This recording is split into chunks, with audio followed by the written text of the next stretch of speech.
Hi, I'm Tony Riddle, and this is the Natural Lifestylist podcast. So way back in December, I had this crazy idea to run from Land's End to John O'Groats in just 30 days. But I wasn't just going to run it, I was going to run it barefoot to raise funds for environmental charities and collaborate with world-leading experts to raise awareness and money for 6 organisations fighting the top sustainability issues of our time. I knew running barefoot would raise many a socially extreme eyebrow, and with that eyebrow-raising behaviour, I would be able to provide a perfect platform to highlight the importance of connecting with our environment and those key sustainability issues of our time. So peeps, let me introduce you to the man that is Roger Wright. Roger Wright is a packaging technologist with over 20 years experience designing out waste and designing in solutions that work. Roger's inspired by a future where the activity of packaging is understood more holistically and can evolve within the context of an effective circular economy. He also believes that when packaging is integral to building a successful brand, costing only 1/10 of the goods it protects and promotes, but with a net positive impact on the world, we should all love the last 10%. Roger and I spent a fair bit of time together, and I feel I learnt so much from the conversation. And if the conversation wasn't enough to go by, he also joined me for the final 10-mile run of the day and an ice bath workshop with Artur Pailins and Martin Petrus from the Nice Collective. Anyway, enough waffle. I hope you enjoy the sustainability chat. So, I'm here with a man called Roger Wright. Good afternoon. Good afternoon, Roger. So I know Roger through, you've heard me talk about in multiple podcasts now about Yehudi Gordon. And Roger is the son-in-law of Yehudi Gordon. Officially this year. There you go, we officially got married this in year. March. Isn't that lovely? Yeah. So Roger... No, I didn't get married to Yehudi, obviously. The way I said that was like, I'm married to Tanya, of course. Yeah. So Roger's here from M&S, so we're going to be talking about...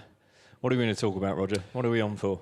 Well, I wanted to just quickly say, why am I here, really? Because Why are you here, Why am man? I here? And What then are you I'll tell you doing? what I do. What are you doing behind the mic So right obviously, now? I'm the son-in-law of Yehudi, the great Yehudi Gordon. I think we can call him your student, can we?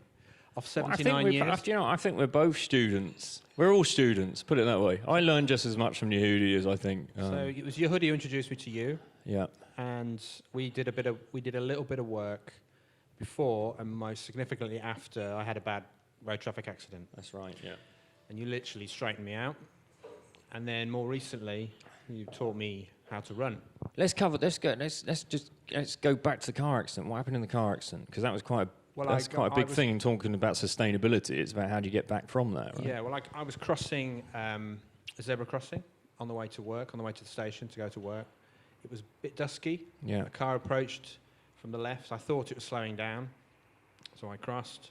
And it turned out they were slowing down, but not for me, for the bend that came afterwards. Wow. It took my legs from under me.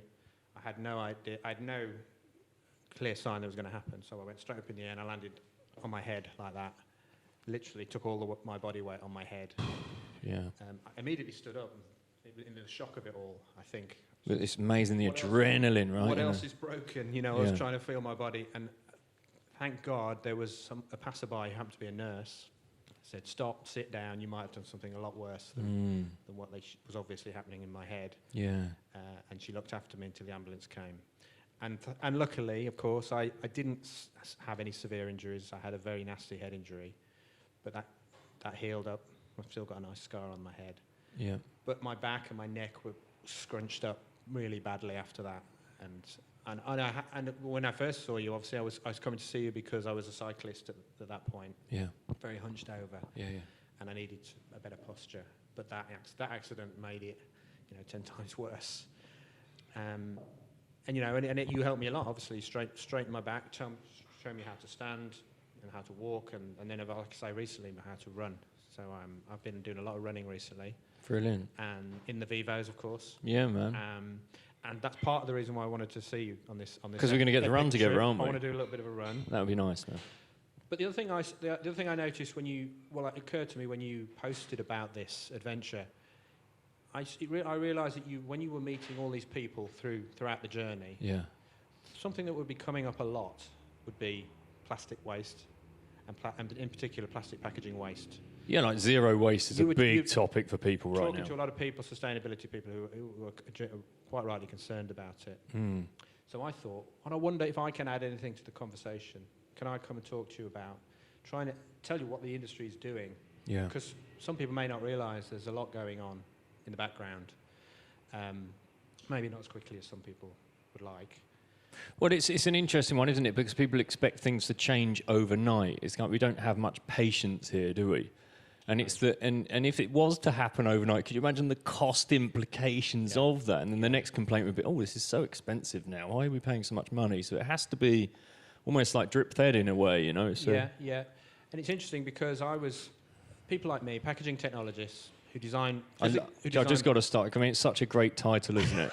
A packaging technologist. I love it. Well, I started my career 25 years ago as a packaging designer. Yeah. I would physically design the packaging. I wouldn't do the graphic design. I'd physically do the structure of packaging. Yeah. And then more recently, the last 10 years, I've become a packaging technologist, which is basically you're not only looking at the structural design, you're looking at the specification of the materials, how they're made, are they sustainably sourced, you know, and all of the technical aspects as well as the design aspects. You know, and that's the job I've been doing for the last 10 years in a retailer, in a major retailer. I happen to be at M&S at the moment. I've been there 8 years, so I've seen a lot of change over that time. So it's a 20-year period. It's a 25-year period. 25-year period, but 8 years with M&S, Eight years with M&S. But since day one, I was trained as a designer to make the most of the materials given to us. Yeah. So it's in our packaging technologists and designers just use the least amount of material possible. So it's already in that DNA. It's already in our DNA. Yeah. And until recently, we were in the shadows of these big organisations. And then David Attenborough came along, Blue Planet 2, and suddenly, actually, you're the guy. You can probably help us fix this and do something about it. And actually, people like me have been working on these ideas for 10, 15 years. And you're like behind the scene, finally. Finally. And you can bring forward these ideas you've been working on that probably batted back and back many, many times, because now it's so much more important. Yeah. Not only cynically, it's from a PR perspective, and your reputation as a company is at threat if you don't do something about it. But actually, a company like M&S just wants to do the right thing as well. And most of the retailers do as well, to be fair. The likes of me are now helping all these companies, big retailers and brands, do the right thing when it comes to plastic packaging. Yeah. And I guess, like I say, the other thing I want get across to you today, and the reason I'm here is I wanted to try and tell you about some of those things. Yeah, man. Not because I'm not an advocate for the plastic industry, far from it, but I think people need to understand that there are unintended consequences of potentially, switching out plastic into something else. It might not be the right thing to do. Okay, well, it's good to have that conversation then, isn't it? Yeah. Okay, man. So let's do it. So there's probably 4 things that we do as an industry, and specifically I do and M&S do, and then we can pass to drill a bit deeper into that if you want to. Please, yeah. So the first thing we do, and as I say, it's in our DNA. We try and remove plastic wherever we can. And we've been, obviously, as I say, we do that anyway, but the Blue Planet effect has put that on steroids in the last 18 months. So we're desperately trying to, we turn over every stone, look at every bit of packaging and say, what can we just take off? Because fundamentally, that's what we've got to do. We've got to just remove plastic. It's very difficult because we're potentially hamstrung by a long supply chain, brutal supply chain where products potentially get damaged or go off, get soiled or whatever. So we have to work within those constraints at the moment, and it's we're trying to, as well as that, we're trying to just reduce the amount of packaging as well. But actually, that's not sustainable in the long term. Yeah. Because if a business grows and you've reduced, say, a certain amount of packaging on a certain line, you're still going to produce more plastic going forward. Yeah. Because you're just generating more plastic. You might have reduced it by 10%, but if you're selling more stuff, you create more plastic.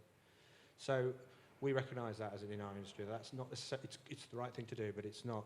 It's the first step. So it's factoring in it with growth at the same time. So the second thing we do, and I suppose this is more recent really in our industry, is we're trying to redesign the way it works. We've got to sort of relearn plastics, rethink how we use it, and try and redesign, if we can, that supply chain that I described as as an Achilles heel for us. So completely reinvent almost how we sell products. And that's quite difficult. And we've got some examples of that. The third thing we are doing as an industry, all the retailers have got together and all the brands, and we voluntarily have agreed through consultation with the government to pay a lot more money for the collection and clean-up of plastic waste in the country. So we pay roughly about 10% of that at the moment as retailers. But the new laws which will come in over the next 3 years could times that by 10. So typically a big retailer is paying £2 to £3 million for that at the moment. That will go up to 20, 30, 40, even £40 million that businesses will be asked to pay. Wow. And we're happy to do that. Yeah. With one caveat. Yeah. We want to see where that money goes. So we want to see that money going into new infrastructure for recycling. Yeah. Or for where the resources are. We want to physically see what that money is spent on. For example, if compostable packaging becomes a thing, we want an infrastructure for compostable packaging. Like we were having that discussion earlier, because I didn't realise that. It doesn't exist at the moment. So basically, what we were discussing earlier is that, plastic bags, who's it at the moment? Co-op. Co-op. So they've introduced compostable bags, which are great, but if the refuse company turn up and arrive and they see it, then they may be pulling those out. Correct. But if they're left within the compost, then they're compostable. But if they're pulled out, then they're not. So until everybody switches to compostable bags, that model still isn't trusted, right? Correct. Yeah. And what the Co-op have done is great, actually, because they're slowly introducing that bag into parts of the UK that does have food waste collections. Not everybody. Only 60% of the UK has food waste collections, and only about half of those trust the bags that they're getting in that waste. So the Co-op are doing a managed approach to that, but they're also lobbying government to say, come on, guys, let's have a compostable system that works. Because there's nothing at the moment. Yeah, because it's like going back to the first conversation we had at the podcast we had, which is with Hugo Taghome. So they were one of the big voices in amongst that they were getting the surcharge onto plastic bags, the 5p charge put onto plastic bags. And that's a matter of changing legislation again, because otherwise people would just be going in and grabbing plastic bags anyway. Yeah. And firstly, to the cynic, it was like, oh, well, people are just going to pay 5 pence. But no, it made an 85% reduction difference. So it has to change. Again, it has to be the bigger picture. It needs to change at that government level, doesn't it? Well, it leads to the fourth thing I think that we're trying to do as a company, and that's change behaviours. This is the hardest of the four things, is to change behaviours. What's normalised? Yeah, and bags is a good example where M&S actually introduced a charge for bags before it was law. So probably at the same time that Service Against Sewage were doing their thing. So you were already charging before the law changed? We had a charge, and we saw a reduction in bag use. There you go. And then, because of who we are, people tend to sort of watch M&S, and they tend to follow. But obviously, the law had to change for everybody to do it. Yeah. But there's still more we can do. So can I ask what M&S would do? What were they doing? So if you introduced a charge of 5p, say, per bag, where would the 5? So talk about traceability. Where does the 5p go? We put that into different charities at the time, and now that's mandated in law as well. So you've got to pay a certain amount to a charity. So we did that, and we continue to do that for our food bags that we still sell. Brilliant. But we've just last week, actually, we've opened a new store in Clapham Common. I think it's Clapham, or maybe nearer the station. Okay. A brand new store, completely plastic-free of bags, no bags. Wow. And something else that was interesting, we actually introduced a water tap. It's not revolutionary, is it? We've introduced a water tap so people can go and refill their bottles. So hopefully we can sort of change behaviours. But what a shift, though, because it's all happening, isn't it? Yeah. It's like... It's only one store. Isn't that... Granted, but that's... I mean, surely that should be on the news, or it should be on some kind of advertisement already, because that's how you bring around... That's being the change. And then others will have to align with that, won't they? Because we start to get into that competitive corporate kind of model eventually, don't we? There is a thing though out there that big companies are scared of talking too much about their green initiatives. I saw a piece about this. For fear of being called greenwashers. They're worried that they'll be greenwashing their customers. I think they're doing good things. Yeah, I think I read something about they're also concerned that some of them are doing amazing work. I mean, absolutely phenomenal work, but it isn't 100% traceable. So their concern is we put ourselves out there as this sustainable environmental brand, Yeah. then someone's going to be able to pick on something, you know? And it's a bit like the individual, isn't it? You know, because there is that can happen. Yeah. You know?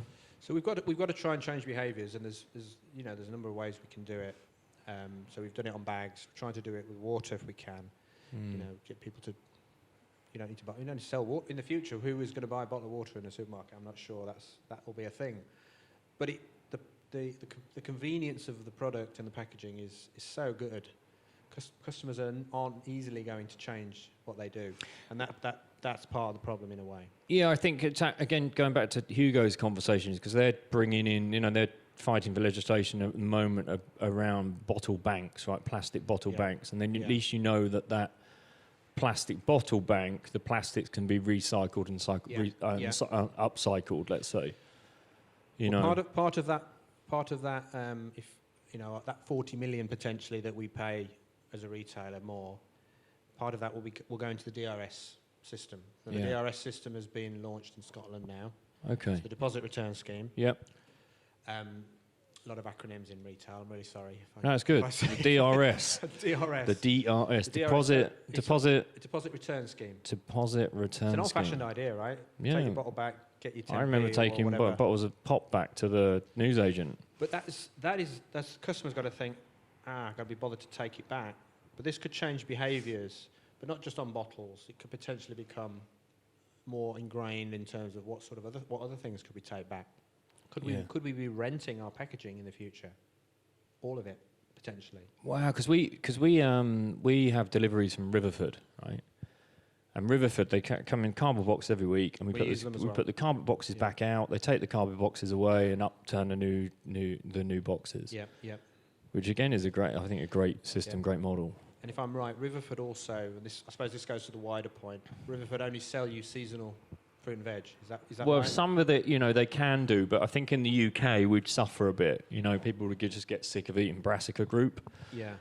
So I think some of it does. He does ship it in France, Spain, but I think again he's the ethical part of that. That's to standard, I think. Because I think a bigger conversation we have to have as an industry and with the customer is the carbon footprint of what we're doing is counterintuitive to some of the things that you think are bad. Yeah. So the carbon footprint of a plastic bag is so much lower than a paper bag. It's not even funny. It's tiny compared to a paper bag, and yet we feel like that paper bag is the right solution. But actually, when you look into it, let's reinvent what we're doing over with plastic. Let's try and remove bags altogether, or do something completely different, rather than introduce something that actually could be worse for the environment. Yeah, I wonder what's the carbon imprint of the compostable bag then? How does that work? They're pretty high. So if a plastic bag is 1 on the scale, a compostable bag is probably a 3 or a 4, and then a paper bag is probably a 9 or a 10. Looking at the carbon impact, I mean, it depends what you do with it, of course, but that's roughly where it sits. So you can imagine on a bigger scale the impact if suddenly a big supermarket changes to paper bags overnight. Yeah, and it suddenly gets to a confusing conversation, doesn't it? Because plastic bags are going to be around forever, of course, aren't they? Compostable, I guess, would be the answer then, if it's a 3 on the scale. Yeah. And then can we offset that? Yeah. Yeah. So another guy, I want to introduce you to Michael, actually. I interviewed Michael Thornton the other day. So he's the CEO of Carbon Analytics. Did he used to work for DS Smith? I recognise that name. I think. Well, I used to work for a company called DS Smith, and I think Mike. Maybe. Many years ago. Brilliant brain again. I mean, for all businesses, even down to the coffee shop now. Yeah. They're, it's a big companies down to the coffee shop, and so that you could go in and you could look at, let's say, it was a sandwich, for instance. That sandwich, they can tell you what the carbon print is of that sandwich versus another sandwich versus something else, which is going to be incredible when it moves in that direction. Of course. So then that comes down to the individual then making that decision too, which would then drive, this is what we want to be selling based on people's preference. You getting into human behaviour again, aren't you? I mean, I can't, I'd love to say to all our customers, go vegan. That's going to save the planet. That's going to reduce our carbon footprint massively. But there's not 9 people are going to tell me to go away. One person might give it a try. You know, you've got to make that decision for yourself to change the world, if you like. Yeah, of course. Yeah, yeah. So I went meat-free and milk-free this year. So I've just stopped, and I'm loving it. It's brilliant, you know. So that's that's a huge conversation itself, because I did an interview with someone that's the ethical butcher, and we talked about holistic management. So holistic management, if you imagine you had like the grazing animal, and originally you would have had an apex predator that would move the animals around, right? Yeah. So if you had a field this big, they would get the grazing animals, and they act like the apex predator, and they move the animals into this segment, let's say, right? Into, say, a 20th of this square. And then the animals are then they're graze, poop, mush it all in, and that sequesters carbon. Right. So there's a conversation that hasn't quite come through yet. There's more to it. There's a bigger picture there. I'm discovering more and more with that holistic management. It sounds very interesting. And then you can move them onto land that's basically it's not being used. Yeah.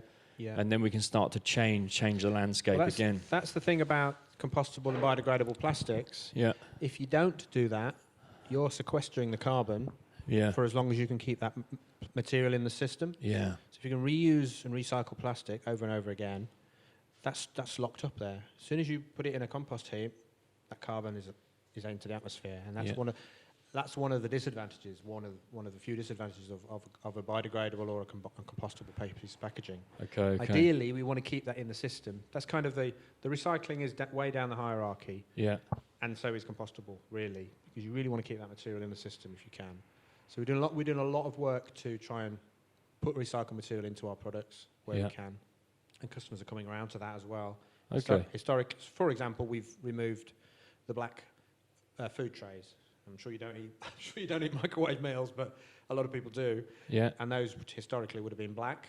Yeah. And they're very difficult to recycle. Not impossible, but very difficult. So most retailers now come out of black. Yeah. And Waitrose, to their credit, have now said to customers, actually, it might be pink this tomorrow, it might be yellow the day after, it might be a different colour, basically, because we don't know necessarily what recyclate's coming into the system. Oh, wow. We just take whatever we can get, and you get a food tray. It's safe, it's clean, but it might be a different colour tomorrow. Don't worry about it. You go back five years, maybe even 2 years, marketeers would have gone, that's no way, I want my black tray and I don't want it to change colour ever. So now customers are coming around to that idea that recycled material is a good thing, and it's still a safe thing to have your food. And as you say, it stays in the system. Exactly, yeah. So we're working hard to make sure we put recycled material into packaging. And one very exciting bit of technology that isn't ours, but we're using is a system whereby any of the really nasty, horrible, unrecyclable plastic can now be turned back into what is called plaques. Basically, a waxy oil, which is basically you turn that back into plastic again. So this technology exists. I think one of the local authorities in Scotland has now got one of these machines. And the way that it's been designed, it's modular, so you can just be bolted onto any existing material recycling facility. It's relatively inexpensive, and it cracks the plastic down to its constituent parts. Okay. Into oil, and then potentially you can use that again either as fuel or as oil to make something else. This is quite new. So we've launched a take-back scheme in 8 stores where people can bring all that nasty plastic back that historically was really impossible to recycle. And we're sending it to this plant to turn it into oil. Before we do that, we're going to turn it into playground equipment first. We're going to use the first batch for that. And then hopefully we'll roll this out. So that's like introducing a DRS? Well, it's I suppose it's a stage before the DRS. It's free for the customer. If they want to bring it back, and this is where the behaviours comes in, I want to persuade all our customers to bring all of their plastics back. Yeah, because they almost need incentives sometimes. Most of that goes into the black bin. So, I'm telling everyone who will listen, once a week, put all your nasty plastic in a carrier bag, tie it up, bring it in, and put it in the take-back box at store, and now all of that gets genuinely recycled. It's not getting shipped to China. It's not getting burnt or landfilled. It's actually getting recycled into something that could potentially be remade into another plastic. Wow. So this is exciting. There's something really... And over and over and over again. again. So there's loads and loads of innovation out there, and if nothing else, Attenborough and all the wave of quite rightly, the criticism about ocean waste is pushing innovation now really, really strongly. So people like me can actually go, brilliant, we can put some of these ideas back into the market. It's amazing, so reactive, isn't it? Yeah, yeah. It is You know, that's and the then people like frustration. yourself that have been proactive for a certain amount of time, then it's like, wow, okay, finally, it's happening. But I suppose you just take a step back and go, okay, fair enough. I'm not a I told you so type of person. No. It's like, okay, that's Being fine. patient in the let's do process. let's revisit these ideas. Yeah. Something I did probably 6 years ago is I grew packaging out of mushrooms. So we did a trial that we can actually grow packaging in a dark space. Yeah. And the mycelium starts to react. But you put it in a mold. You can mold it into different shapes. So we actually did it, and you can use it as protective packaging. So when you get a washing machine or a big heavy item in a box that needs protection. Yeah, so rather than having that horrible polystyrene Exactly. around them and the Polystyrene plastic is an idea. packaging. And Yeah. So we were doing things like that years ago, and now I'm reintroducing that potentially into our world. You know. Wow, man. It's just one of them. It's one of 100, and hundreds of different innovations that we can now revisit. So I wanted to get across that there is a lot going on out Well, there. there's so much positive stuff behind the scenes, isn't there? And I think for anyone listening, it's just, again, it's being patient within the process and understand that, But what you're there's doing, change. What you're doing and what's happening out there with Surfers Against Sewage and everybody else is brilliant, because it makes people stop and think. Should I reuse that bag? Should I use it? Buy a reusable bottle instead of keep buying a bottle of water. Yeah, and at the same time, just be patient with yourself and remove anxiety. I was saying earlier, there's been occasions when we've needed plastic bottles on this run. Yeah. It's just there hasn't been an alternative. And I could easily go into oh my God, I've got to do this. But, be patient with the process and just give yourself a break a bit, Yeah, yeah. And I think until, as we say, the bigger players and legislations change and things are just normalised, then that voice will quieten anyway. Yeah, yeah. So with everything else that's going on in the country, this stuff will happen. The new taxes will come in. Retailers will start to pay a bit more. Hopefully we'll see the infrastructure develop. So one thing the government has promised to do is to mandate food waste collection across the UK. Well, across England, but it should follow throughout the UK. Okay. Which means then you could potentially build behind that. You can build an infrastructure for compostable, biodegradable packaging potentially, if you could put it in the food waste. So then you can tell everybody, or you could potentially have everybody using the same kind of packaging, and all going into the right place. Wow. You just don't want to make it too complicated for customers. I mean, you see those bins sometimes where there's probably five different holes, and you've got to think, which Yeah, goes in exactly. which hole. Yeah. People We need just to haven't simplify got that. time for that. They just want one bin for the recycler, and it gets dealt with, and it gets dealt with properly. Ideally, we don't want to put it in there in the first place, but what's left over, we can physically recycle. Yeah. I work a lot in .com, e-com. Yeah. And any business will tell you that's where the growth is. It's the only place the growth is. Yeah.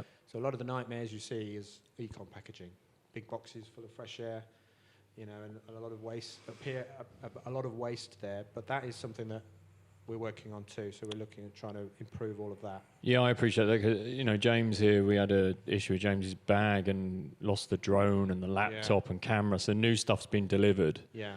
And just watching just the amount of packaging that comes through. We order it on Amazon, it arrives. Yeah. Really, is this necessary? Well, interesting. Amazon have just about to make it policy for them, and obviously everyone who wants to sell stuff has to use Amazon now. They've made it policy, and it's a brilliant idea. They've basically said to the likes of, a drone maker. Yeah. What we used to do, your packaging used to come to us, we'd overwrap it and send it to a customer. Actually, what you've got to do now is make that packaging fit for the whole journey.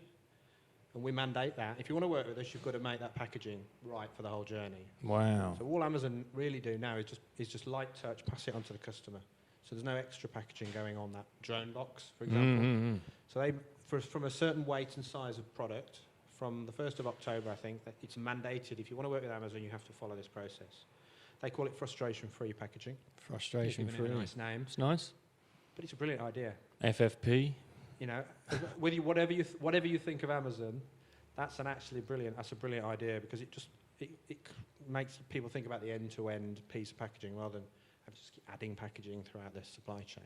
Yeah. So I can see that. I can see other big online companies following that. Have M&S got anything in place so where you can look at full traceability? Is there anything coming in there? That's in terms of packaging. Yeah, I mean, we're already fully traceable, so we know exactly where.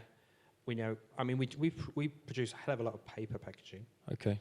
And we do something called a wood report every year. So Right. we actually can trace all of the paper, because obviously it comes from wood, back to almost the forest. Yep.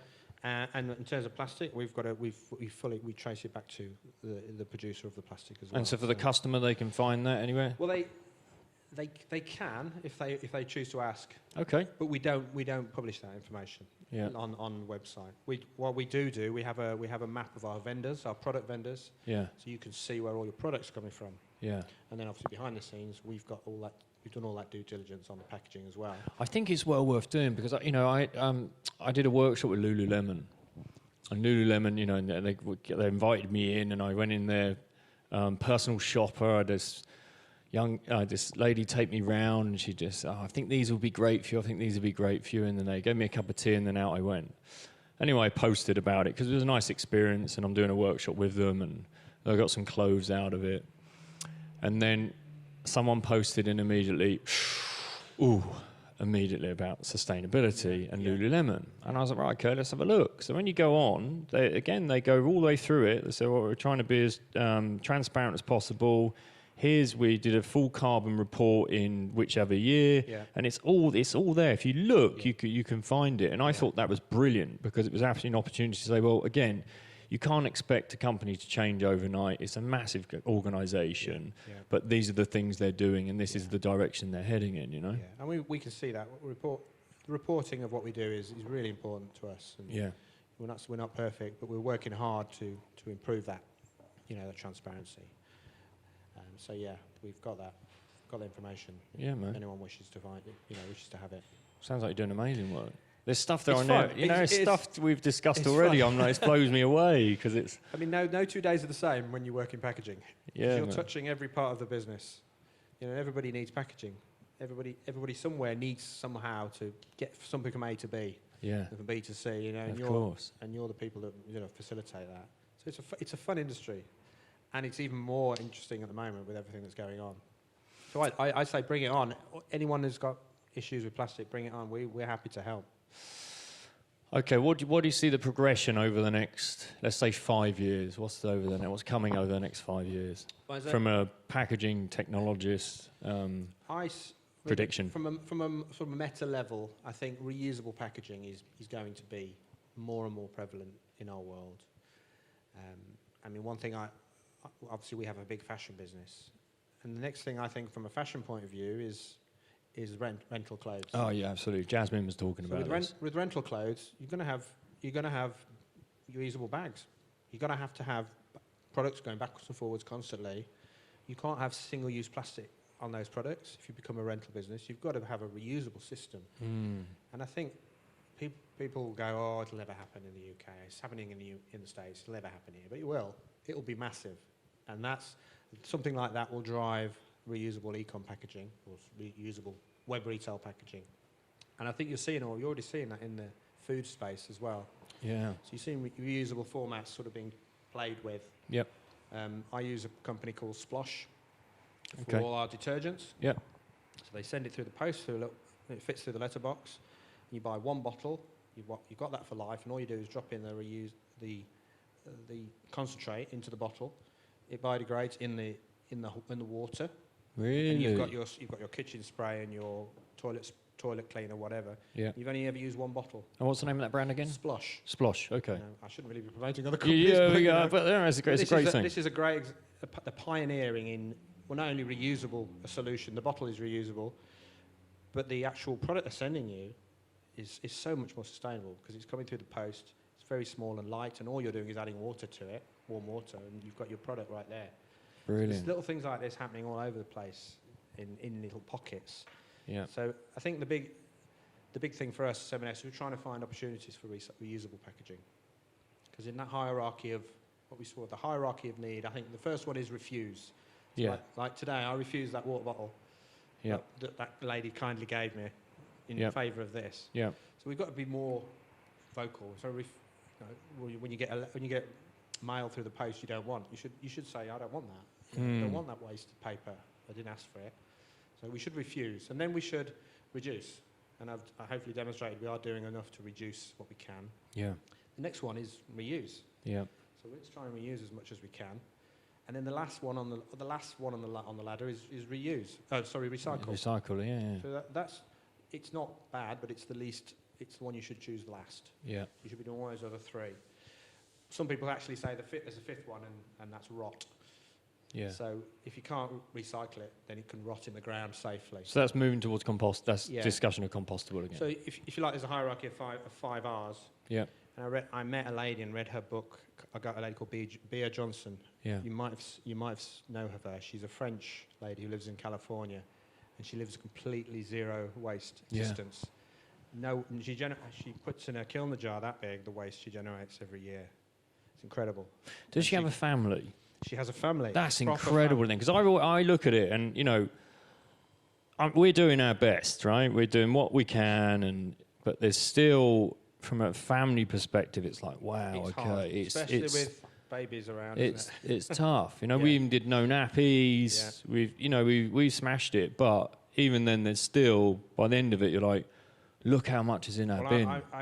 I'll tag you into an Instagram post later because she's amazing. Yeah. And okay, I'll have a look at that. She's an inspiration for us all, really. And M&S as a business have said we will try and be a zero waste business by 2025. That's a brilliant statement, right? And that is massive. To be able, we're already zero waste to landfill, so we don't send anything to landfill as we stand. So M&S is zero waste to landfill. Zero waste landfill now. Wow. But in 2025, our ambition is to be a zero waste business in entirety. Now that is a massive ask when you think of all the stores and all of the people that we have, and packaging is a tiny part of that. But mate, that's brilliant. That's where we're heading, hopefully. And that's in 5 years. I'd say it's a very good place to call it a day. That's cool. Amazing. I love that. I'll keep posted. Zero waste. M&S zero waste. Yeah, I mean, exactly. that should be out there. That should be a huge statement out there. Right, man. Thank you very much. Brilliant. Boom.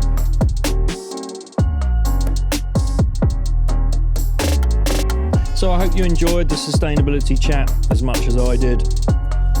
Roger's a legend, isn't he?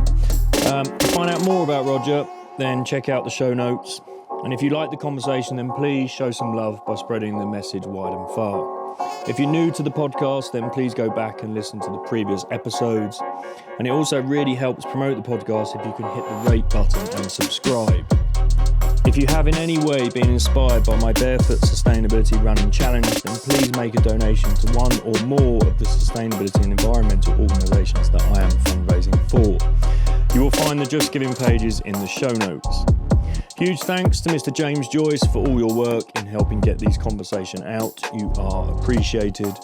And remember, peeps, we can't all live in nature, but it doesn't mean we can't live naturally.